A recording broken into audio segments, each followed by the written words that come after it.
Friends, welcome back to Arun Kalai garden. இன்னைக்கு நம்ம இந்த வீடியோவில் எதை பற்றி பார்க்க போகிறோன்னா, மாடி தோட்டத்தில் நம்ம 3ஆவதாக பச்சை அந்த பழுத்த மிளகாய் ஹார்வெஸ்ட் பண்ண போகிறோம். அதெல்லாம் வேறு செடி, இது புதுசாக வச்சுருக்க செடியில் உள்ளது. ஸோ இதை ஹார்வெஸ்ட் பண்ணிக்கலாம்.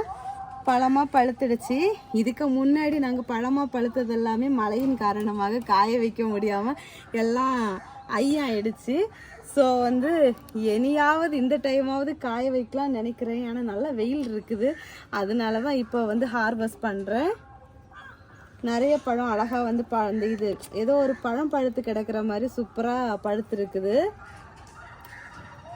இது செப்பரேட்டாக நான் இதுக்குன்னு தனியாக பாட்டு எதுவுமே வைக்கல. அதை இதில் பிச்சி செடி இருக்குது, அந்த பாட்டில் தான் நான் வச்சுருக்கேன்.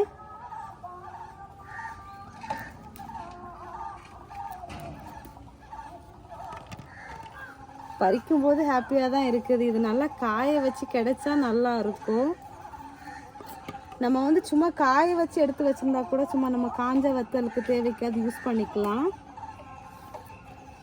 மசாலா எல்லாம் அரைக்கும் போது ஃப்ரெஷ்ஷாக போட்டு வறுத்து அரைச்சிக்கலாம்.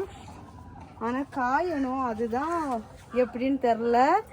இதில் ஒன்றே ஒன்று இங்கே பாருங்கள், செடியிலேருந்தே காஞ்சிடுச்சு.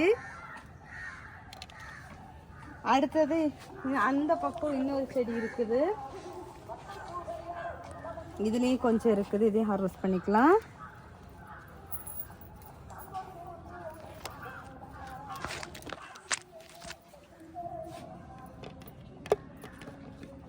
இனி அந்த செடியில் ஒரே ஒரு பச்சை மிளகாய் இருக்குது, காஞ்ச மிளகாய் இருக்குது. அடுத்தது நம்ம முன்னாடி பறித்தோம்ல, அந்த பழைய செடியிலையும் கொஞ்சம் கொஞ்சம் இருக்குது, அதையும் பறிச்சிக்கலாம். செடியெல்லாம் காஞ்சாச்சு, அதுக்கு ஏதோ நோய் மாதிரி வந்துடுச்சு. இனி எல்லாமே எடுத்துட்டு புதுசாக விதை போட்டு அடுத்ததாக நம்ம புதுசாக நடணும். பாருங்க, எல்லாமே அது ஒரு மாதிரி எறும்பு பூச்சி இதெல்லாம் வர தொடங்கிட்டு.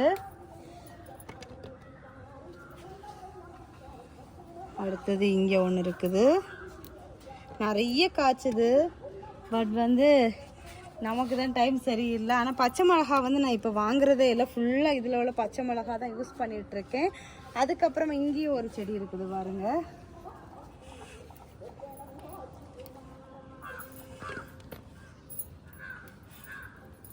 நிறைய காய்ச்சிருக்கு. இதுலேயும்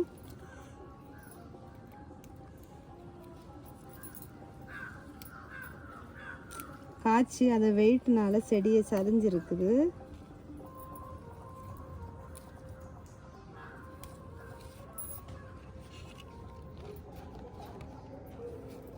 இவ்வளோ காய் கிடச்சிருக்குது நமக்கு பழுத்த மிளகாவாட்டு.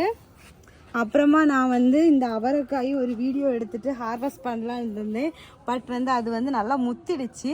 ஸோ அதனால் நான் ஏதாவது குழம்புக்கு ஏதாச்சும் போடலாம், இருந்தாலும் சரி விதைக்கு இருக்கட்டும். ஏன்னா போன டைம் நான் இதுக்கு முன்னாடி வளர்க்கும்போது எனக்கு விதை கிடைக்காம ஆயிடுச்சு. ஸோ அதனால் விதைக்காக இருக்கட்டும் அப்படின்னு சொல்லிட்டு விட்டாச்சு.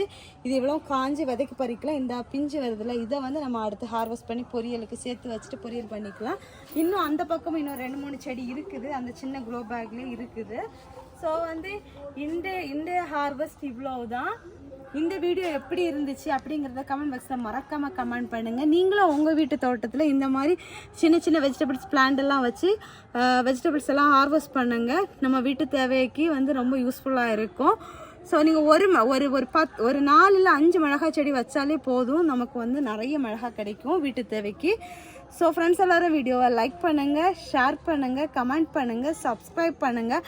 அப்படியே பக்கத்தில் இருக்க பெல் ஐக்கானை கிளிக் பண்ணுங்கள். அப்போ தான் நான் போடுற வீடியோஸ்லாம் உங்களுக்கு உடனுக்குடன் நோட்டிஃபிகேஷனாக வரும். அப்போ தான் நீங்கள் என்னோடய வீடியோஸ்லாம் மிஸ் பண்ணாமல் பார்க்க முடியும். நெக்ஸ்ட் ஒரு இன்ட்ரெஸ்டிங்கான வீடியோவில் மீட் பண்ணலாம். அது வரைக்கும் பாய், ஹாப்பி கார்டனிங்.